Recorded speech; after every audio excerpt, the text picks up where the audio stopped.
Assalamualaikum warahmatullahi wabarakatuh. Kecil kali.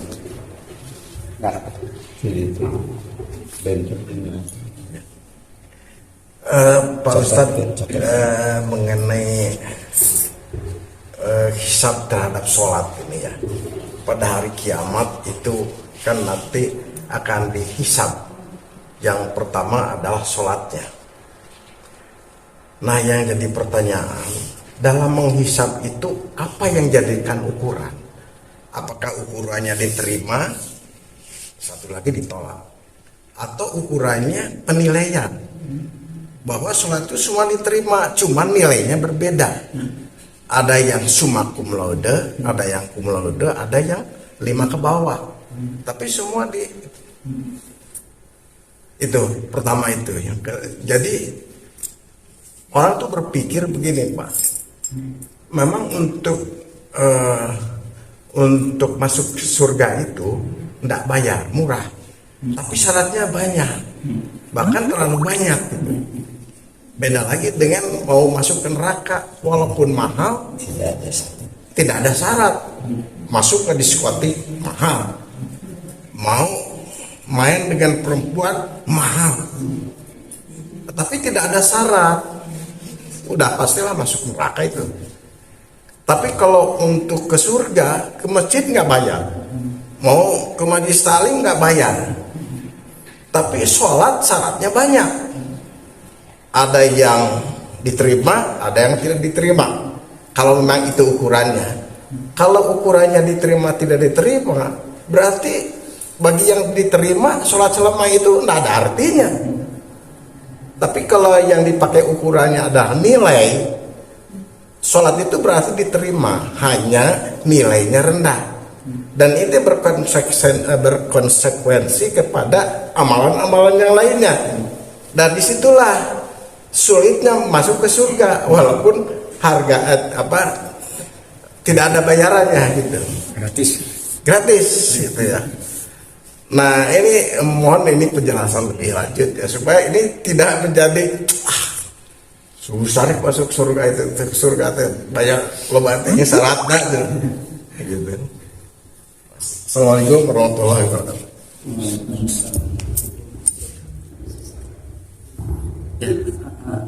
Alhamdulillah, syukron wa jazakallahu khairan atas pertanyaannya. Mudah-mudahan jadi amal soleh ya, dan ini menjadi jalan ya kepada kita untuk lebih memahami ya, terhadap materi kita ya. Bismillahirrahmanirrahim ya. Tadi tentang awal ya, yang nanti dihisab itu adalah sholat ya. Nah, hanya sebetulnya dihisab itu dalam makna sebagai syarat gitu ya, apakah ditunaikan atau tidaknya saja gitu ya. Nah, ataukah dia juga berupa nilai-nilainya, ya qimah dalam dia menegakkan sholatnya gitu ya. Dan tadi betul sekali ya, Rasulullah SAW dalam hadis menyampaikan kan, kalau surga itu ya dikelilingi dengan hal-hal yang tidak menyenangkan gitu ya. Kalau neraka dikelilingi oleh hal-hal yang justru menyenangkan gitu ya. Nah, jadi tadi Akang sudah menyampaikan ya. Jadi kalau ke surga itu padahal mudah ya, tidak harus bayar gitu ya untuk mendapatkannya, yaitu dia hanya mengamalkan apa-apa yang Allah perintahkan. Nah, rahimahullah, kita harus ingat ya, sebetulnya masuk surga itu mudah nggak? Masuk surga itu dalam artian pintu masuknya ya mudah nggak? Nah, ini ada hadis ya yang dirahasiakan oleh sahabat karena saking khawatirnya. Ya, bahkan Umar bin Khattab radhiyallahu anhu pernah menahan hadis ini gitu. Karena Rasulullah menyampaikan pada sahabat, jangan disampaikan pada umatku, nanti ini akan memudah-mudahkan gitu ya. Kenapa? Karena dalam hadis itu ya, barang siapa ya yang ia mengucapkan ya, di akhir hidupnya yaitu la ilaha illallah ya, maka ia dakhala jannah, dia akan masuk surga. Orang Islam semuanya akan masuk surga kan? Ia berislam, menunaikan perintah Allah ya, menunaikan syariat Allah, semuanya akan masuk surga.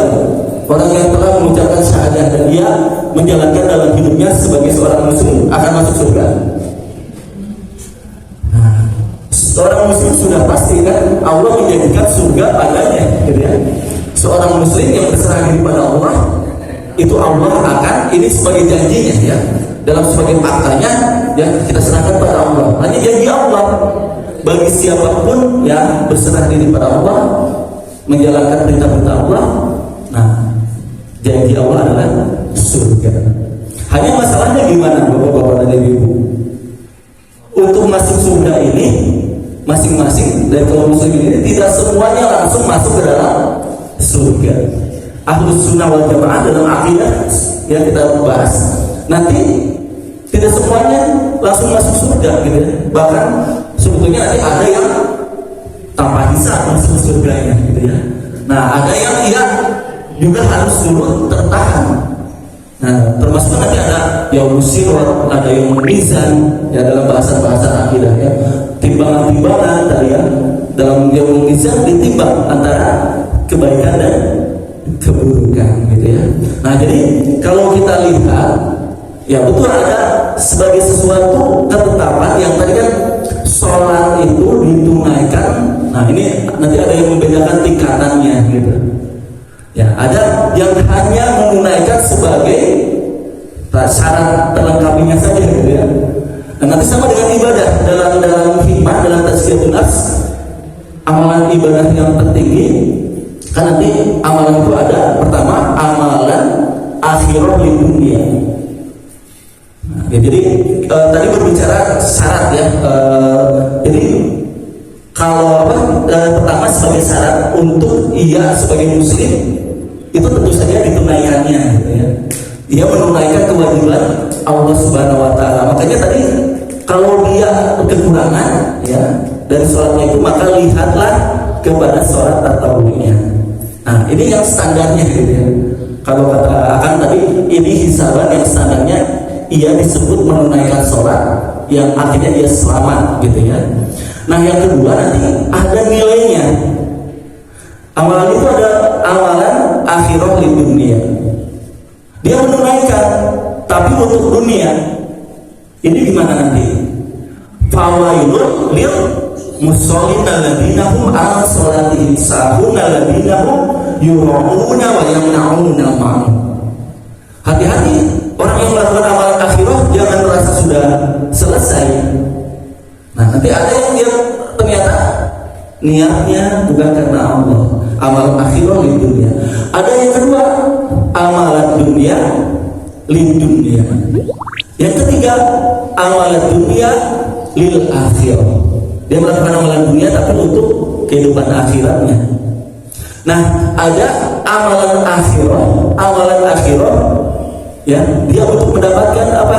Surga Allah, menghindarkan dari neraka Allah Subhanahu Wa Taala. Nah, itu tingkatan itu masuk ikhlas. Tapi gimana nilainya di sisi Allah?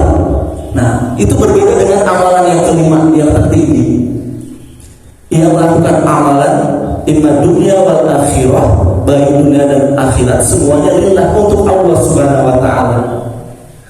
Jadi yang dia lakukan dalam sholat itu bukan untuk memutuskan tadi ya hisab dalam rangka selamat saja standar, gitu ya, dalam dia diterima atau ditolak dengan amalan-amalan sholatnya.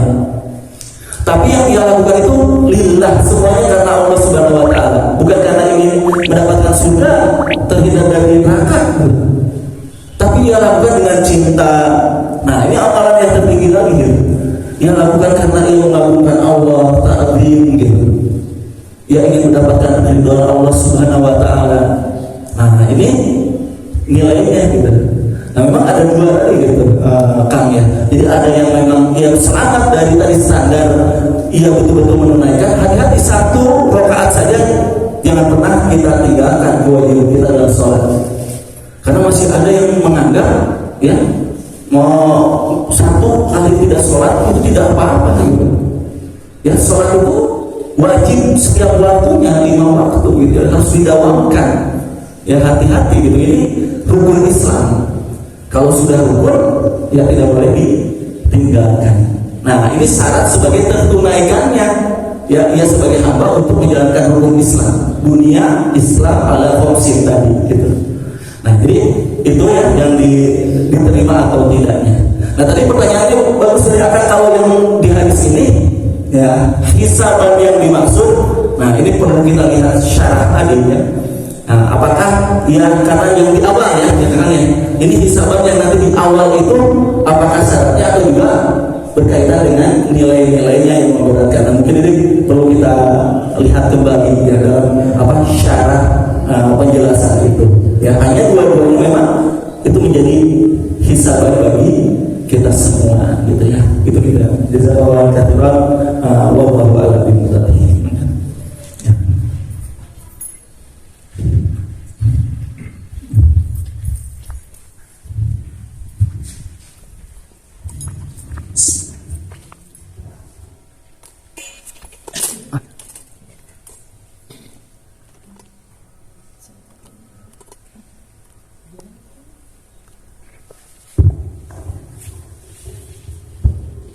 Yang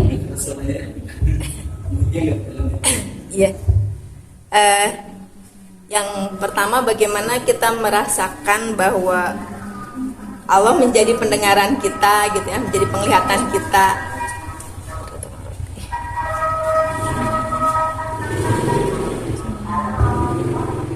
Karena kan kadang-kadang pasti ya kita melihat sesuatu yang nggak boleh dilihat, misalnya terlihat gitu ya. Nah itu seperti apa agar kita tetap berada dalam menjadi orang yang dicintai Allah seperti tadi gitu ya. Bagaimana caranya? Kemudian yang kedua, apa sebetulnya? Apakah ketika semua tadi adab-adab zohir ini dipenuhi, adab zohir sholat, akan dipastikan untuk menjadi sholat itu menjadi tanha anil fahsya wal munkar gitu. Menjadi tanha anil fahsya'i wal munkar. Jadi apakah itu memang betul-betul cuma salat itu aja yang membuat kita menjadi terjaga. Jadi salat itu tidak sekedar menjadi ritual ya, tapi tidak berdampak apa-apa gitu. Jadi apakah itu saja syarat-syaratnya gitu. Terakhir, kalau lihat dari syarat-syarat atau adab-adab ke masjid itu kan biasanya untuk laki-laki ya, semuanya gitu. Termasuk mungkin memakai wangi-wangian gitu. Bagaimana dengan perempuan gitu? Iya, belum tahu syaratnya. Itu saja, jazakallah ya.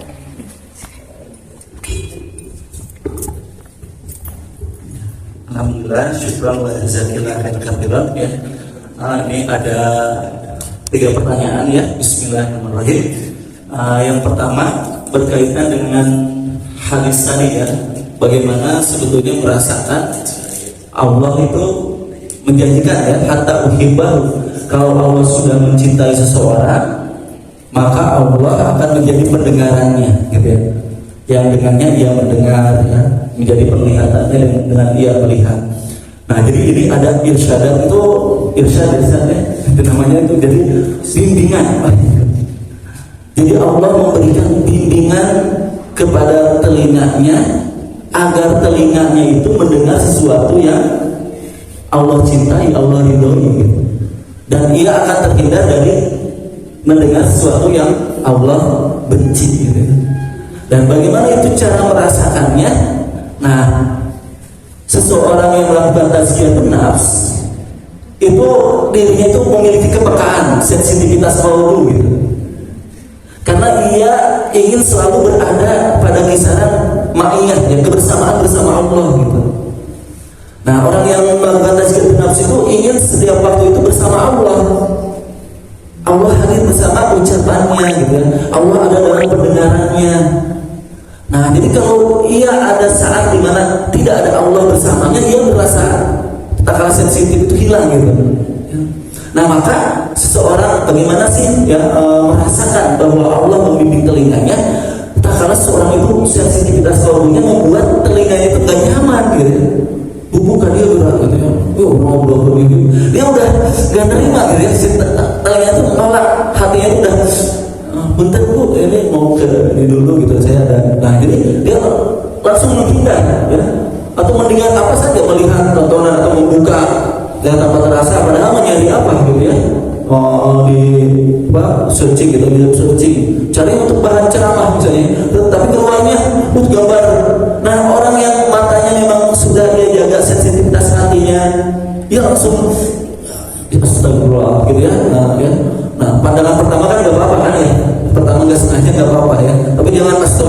langsung tapi masih ya. Tapi nah itu tidak sengaja gitu. Nah jadi ia memang dengan otomatis karena sensitivitas kalbu dalam hatinya, ia selalu ingin bersama Allah dan ia merasa terganggu, khawatir kalau ada sesuatu yang mengganggu kebersamaannya bersama Allah.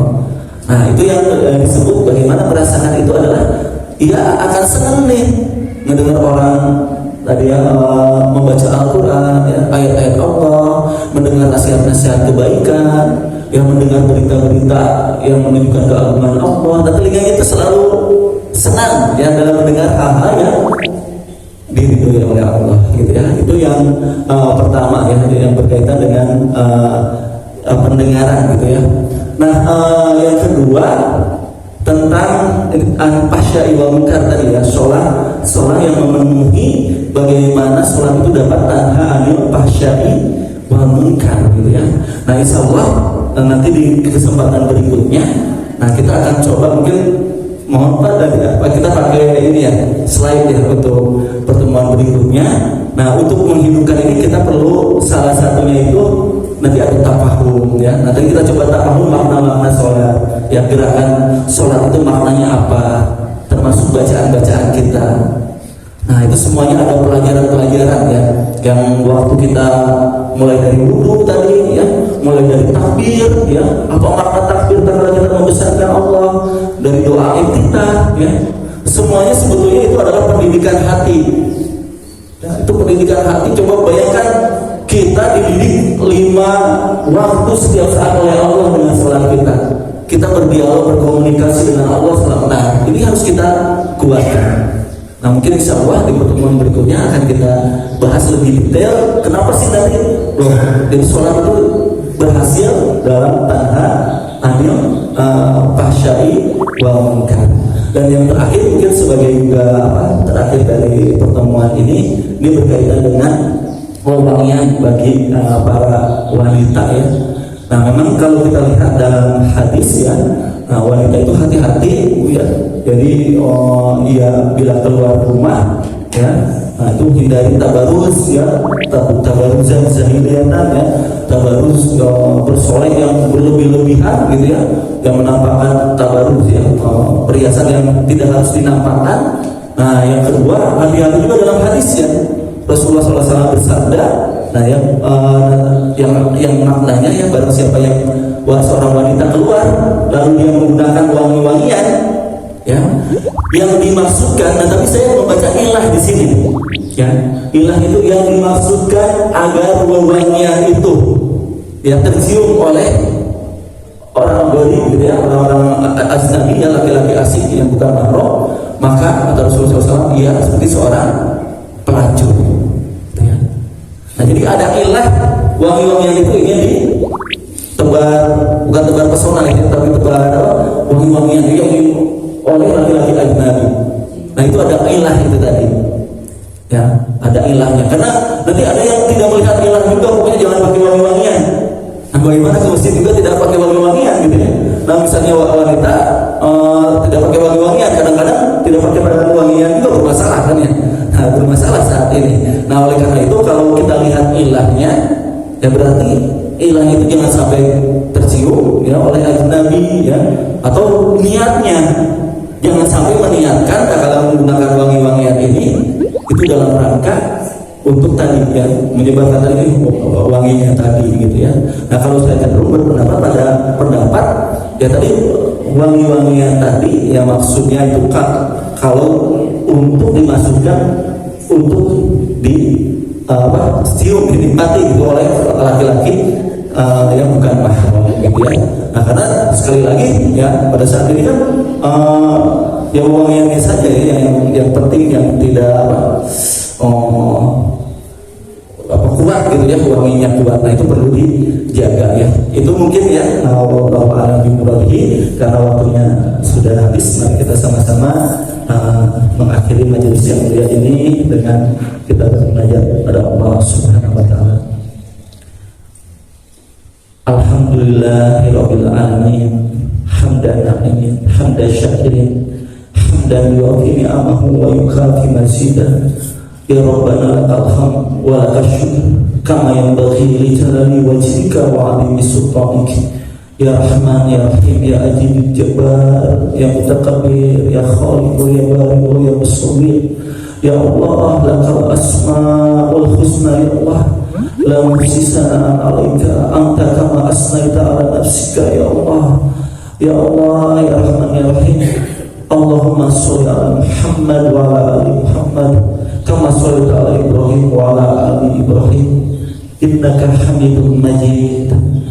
Allahumma anta rabbi la ilaha illa anta khalaqtani wa ana 'abduka wa ana 'abdika wa wa'dika mastata'tu a'udzu bika min syarri ma sana'tu abu'u laka bi nikmatika 'alayya wa abu'u laka bi dhanbi faghfirli fa innahu la yaghfiru dhunuba illa anta ya Allah ya Rahman ya Rahim.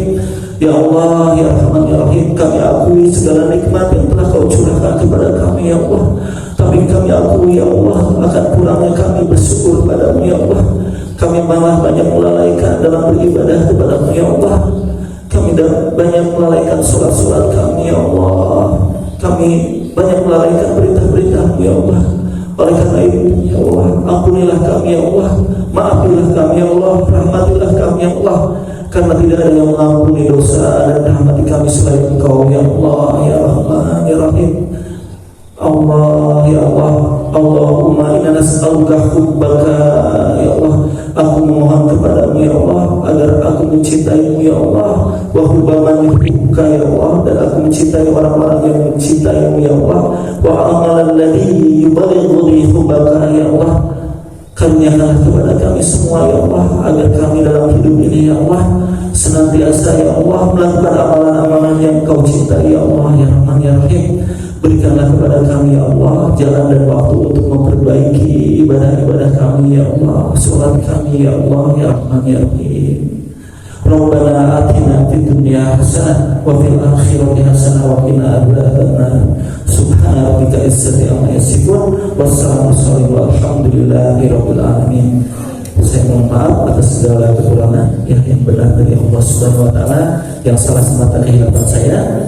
Wabillahi taufiq wal hidayah. Assalamualaikum warahmatullahi wabarakatuh. Waalaikumsalam.